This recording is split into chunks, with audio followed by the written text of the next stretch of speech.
ነርሶች ዛሬ ደግሞ ፓርት 3 fluid and electrolytes administration ነው ያለ ነው። So today we'll share about the second part of colloidal fluid. So colloidal fluid are a fluid with a colorful. So colorful የሆኑ ፍሉዶች ያሉበት የፍሉድ አይነት ነው። It's an infusion of a blood as well as a blood product and albumin to the patient. blood እና blood ፕሮዳክቶች እና አልቡሚኖችን ለፔሸንት ትራንስሚት የምናደርግበት የፍሉድ ትራንስፊዥን አይነት ኮሎይዳል ፍሉድ እንላለን። So this colloidal fluid are they containing two type of fluid. The first one blood and blood product. The second one is albumin. When you see that a blood as well as a blood product, blood እና blood ፕሮዳክቶችን በምናይበት ሰዓት ላይ the first one is whole blood, the second one is packed red blood cell, the third one is white blood cell, the third one is a platelet, the fourth one is fresh frozen plasma, the fifth one is clotting factor. So the second one is albumin. So these kind of fluid we call it colloidal fluid. So what are the indication when the patient are give for colloidal fluid? So what are the indication of colloidal fluid? Indication ምን ይመስላል? አንደኛ to restore a circulatory blood volume. በሰውነታችን ውስጥ ያለው circulatory blood volume ሪስቶር ለማድረግ ለማስተካከል እንጠቀምበታለን። ሁለተኛው to restore coagulation factor deficiency. So በሰውነታችን ውስጥ ያለው የcoagulation factor deficiency ሪስቶር ለማድረግ እንጠቀምበታለን። ሶስተኛ to improve oxygen carrying capacity. So በሰውነታችን ውስጥ ያለው የኦክሲጅን carrying capacity እንዲጨምር ያደርጋል። አራተኛ to increase a white blood cell when the white blood cell become decrease. So the white blood cell መጠን እንድንጨምር ያደርጋል። አምስተኛው to treat burn. So these are the most important indication of colloidal fluid. Patient during blood transfusion. So ነርሶች ብለድ ትራንስፊውዝ በምታደርጉበት ሰዓት ላይ ልታደርጓቸው የሚገቡ ጥንቃቄ ምክንያቱም በደም ስር ውስጥ ነው የምንሰጠው። ሶ በደም ስር ውስጥ የምንሰጣቸው ማንኛውም ሜዲኬሽኖች ኦር ፍሉዶች ኢሚዲየትሊ አንወንትድ የሆኑ ሪአክሽኖችን ሊያመጡ ስለሚችሉ ብለድ ትራንስፊውዥን ከማድረጋችሁ በፊት ልታደርጋቸው የሚገቡ ጥንቃቄዎች ምንድነው? አንደኛው ሪቪው the physician order sheet. የሐኪሙን ኦርደር በደንብ መረዳት አንደርስታንድ ማድረግ ያስፈልጋል። ሶ ብለድ ትራንስፊውዝ ይደረግ ሲባል ለስንት ሰዓት በምን ያክል ፍጥነት እንዴት መስጠት እንዳለባችሁ ሐኪሙ ስለሆነ ኦርደር የሚያደርገው የሐኪሙን ኦርደር በደንብ ቼክ ማድረግ ያስፈልጋል። ሁለተኛው ሪቪው the patient baseline laboratory value. ሶ ብለድ ትራንስፊውዝ ከመደረጉ በፊት የፔሸንቱ ላቦራቶሪ ቫልዩዎች ምን ይመስላሉ? ሶ እነሱን በደንብ ቼክ ማድረግ ያስፈልጋል። ቢኮዝ ብለድ ትራንስፊውዝ ካደረጋችሁ በኋላ ብለድ ትራንስፊውዝ ያደረጋችሁ በኋላ ፋይናሊ ብለድ ትራንስፊውዝ እንዳለቀ ፖስት ትራንስፊውዥን ብለድ ሳምፕል ቴስት የምንለዋል። ትራንስፊውዥኑ ካለቀ በኋላ ብለድ ሳምፕል ቼክ እናደርጋለን። ሰው ለውጥ መኖሩና አለመኖሩን ቼክ የምናደርገው እንደ ቤዝ ላይ ዳታ ስለሚጠቅሙ ነው። ሶስተኛ ሪቪው the previous transfusion history. ከዚህ በፊት ፔሸንቱ ብለድ ትራንስፊውዥን ወስዶ የሚያውቅ ከሆነ ያንን ቼክ እናደርጋለን። ለምን? ከዚህ በፊት የተከሰቱ ነገሮች አሁንም ሊከሰቱ ስለሚችሉ ለጥንቃቄ ያክል ከዚህ በፊት ብለድ ትራንስፊውዥን በሚወስድበት ሰዓት ላይ ፔሸንቱ የተከሰቱ ጎንዮሽ ጉዳቶች በምን ትሪት ተደረጉ፣ ምን አይነት ኮምፕሊኬሽኖችን ይዞ መጡ የሚለውን በደንብ ቼክ ማድረግ ያስፈልጋል። ነገር ግን ሶስተኛውን ቼክ ስናደርግ ከዚህ በፊት ብለድ ትራንስፊውዥን ወስዶ የማያውቅ ፔሸንት ከሆነ እንዘላለን ማለት ነው። አራተኛ ዲተርማይን ኤኒ ናውን አለርጂ። ከዚህ በፊት አለርጂ መኖሩና አለመኖሩን ቼክ ማድረግ ያስፈልጋል። ሌላው ቼክ ብለድ ግሩፕ ኤንድ አርኤች ፋክተር። ሶ የፔሸንቱን ብለድ ግሩፕ እና አርኤች ፋክተሩን ቼክ ማድረግ ያለ እነዚህ በጣም ወሳኝ የሚባሉ ናቸው። ሌላው ብለድ ኮምፓቲቢሊቲ የምንለው ምንድነው?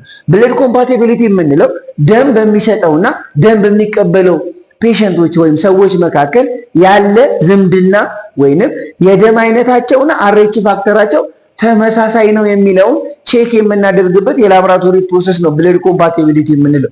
ብለድ ታይፒንግ ደግሞ የምንለው አንድ ፔሸንት ወይንም ደም ሰጪ ሊሆን ይችላል፣ ደም ተቀባይ የደም አይነቱን ለማወቅ ብለድ ግሩፕ የትኛው የብለድ ግሩፕ አይነት እንዳለው ቼክ ለማድረግ የምንጠቀምበት ነው ብለድ ታይፒንግ የምንለው።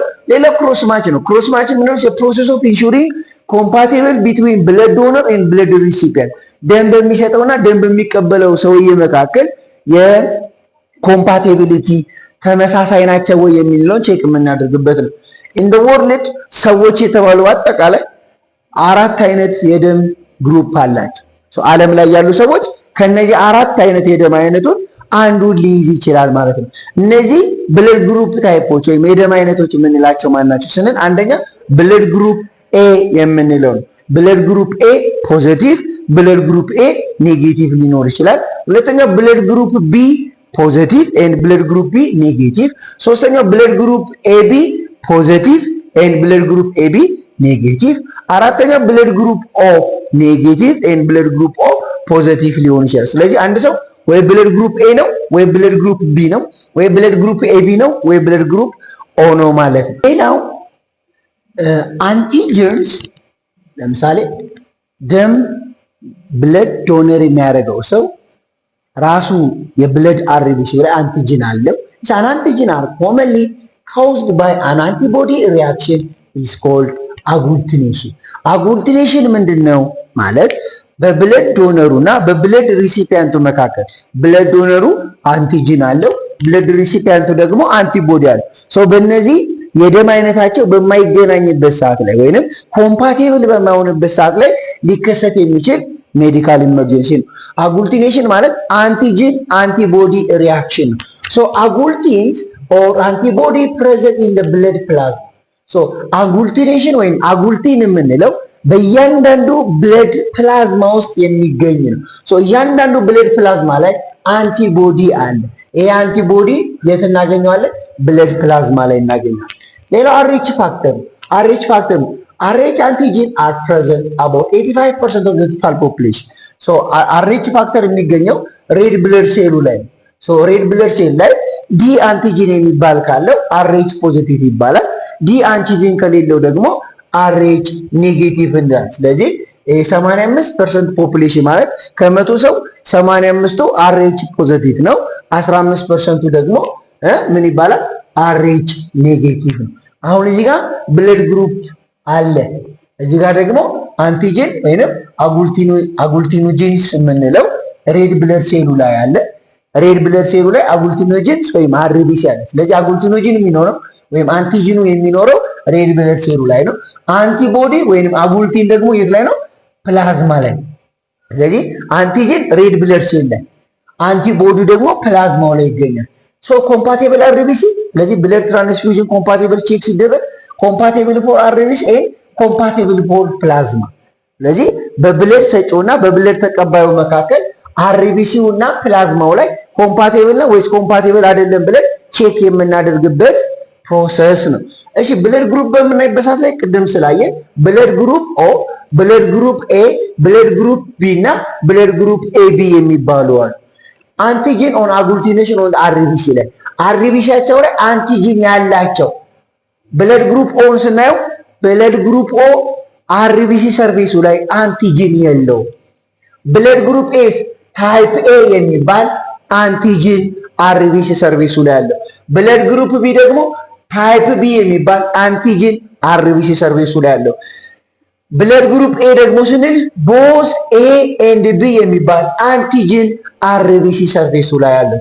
እሺ አንቲቦዲ አጉልቲኔሽን ኦን ዘ ፕላዝማ ስንል ኦ ስናይ አንታይ ኤ ኤንድ አንታይ ቢ ብለድ ግሩፕ ኤን እና ብለድ ግሩፕ ቢን የሚቃወም አንቲቦዲ ፕላዝማው ላይ አለው ማለት ነው።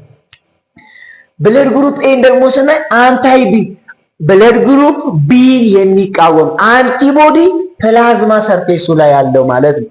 ብለድ ግሩፕ ቢን ደግሞ ስናይ አንታይ ኤ ብለድ ግሩፕ ኤን የሚቃወም አንቲቦዲ ፕላዝማቸው ላይ አለ።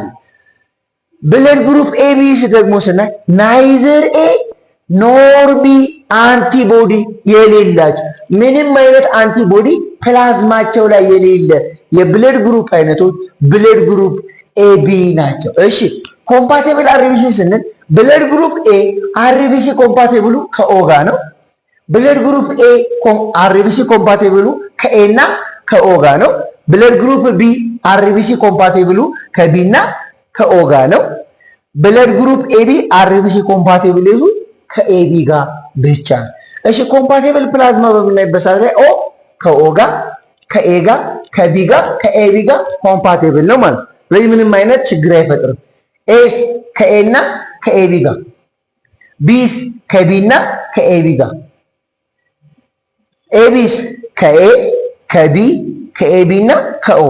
ሶ በዚህ የተነሳ ኦ ለብለድ ግሩፕ ኦ ለኤ ለቢ ለኤቢ ብለድ መስጠት ይችላል። ኤስ ለኤ እና ለኤቢ፣ ቢስ ለቢ እና ለኤቢ፣ ኤቢስ ለምሳሌ ኤ ከኤ እና ከኤቢ ይቀበላል። ኤቢ ደግሞ ከኤም ከቢ ከኤቢ ከኦም ይቀበላል። በዚህ የተነሳ ብለድ ግሩፕ ኤቢ ዩኒቨርሳል ሪሲፒየንት ይባላል። ብለድ ግሩፕ ኦ ደግሞ ዩኒቨርሳል ዶነር